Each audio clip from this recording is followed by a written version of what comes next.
আসসালামু আলাইকুম, কেমন আছেন সবাই? আশা করি সবাই ভালো আছেন। আজকে আমরা রান্না করব মাসকালাইয়ের ডাল। তো এই ডালটা আমি বাজার থেকে আস্ত ডাল নিয়ে এসেছি, বাসায় ভালো করে পরিষ্কার করে ভেজে তারপর এটাকে ব্লেন্ড করে নিচ্ছি। এই ডালটা গুঁড়া বাজারে প্যাকেট কিনতে পাওয়া যায়, আপনারা ওই গুঁড়াটা এনে রান্না করতে পারেন। তো আমি ব্লেন্ডারে গুঁড়া করে নিয়েছি। এই গুঁড়াটাকে আমি সামান্য পরিমাণ পানি দিয়ে ভিজিয়ে রাখবো কিছুক্ষণ।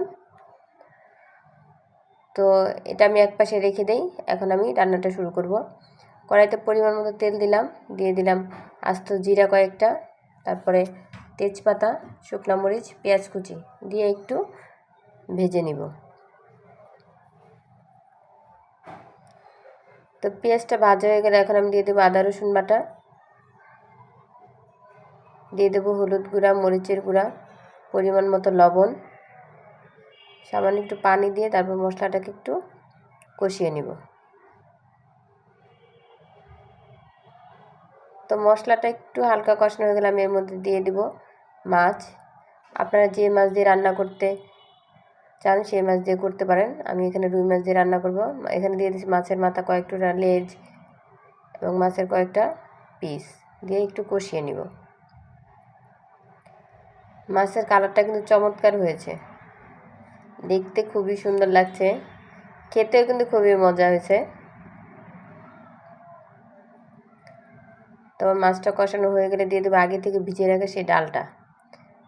তো ডালটা দিয়ে আমি দিয়ে দেব পানি পরিমাণ মতো।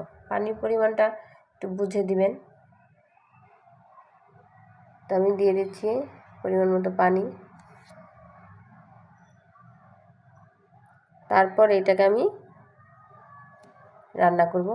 পানিটা এমনভাবে দেবেন ডালটা যেন সেদ্ধ হয়ে যায়, এবং যতটুকু ঘন রাখতে চান ততটুকু ঘন রাখবেন। বেশি ঘন আবার ভালো লাগবে না। দেখুন আমার ডাল রান্না প্রায় শেষ পর্যায়ে। তো নামানোর আগে এর মধ্যে আমি দিয়ে দিব কাঁচামরিচ, ধনেপাতা এবং আগে থেকে বেটে রাখা গরম মশলা।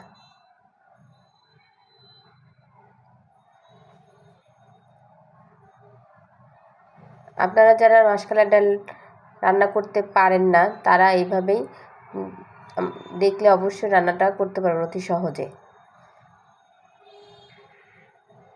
তো আমার রান্নাটা প্রায় হয়ে গেছে। এই পর্যায়ে আমি দিয়ে দিলাম আগে থেকে বেটে রাখা গরম মশলার বাটা, দিয়ে দিলাম কয়েকটা কাঁচামরিচ, তারপর দিয়ে দেবো ধনেপাতা।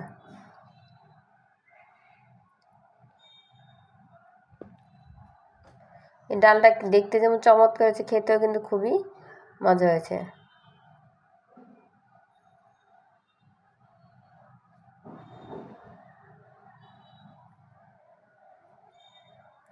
আশা করি আপনাদের ভিডিওটা ভালো লাগবে।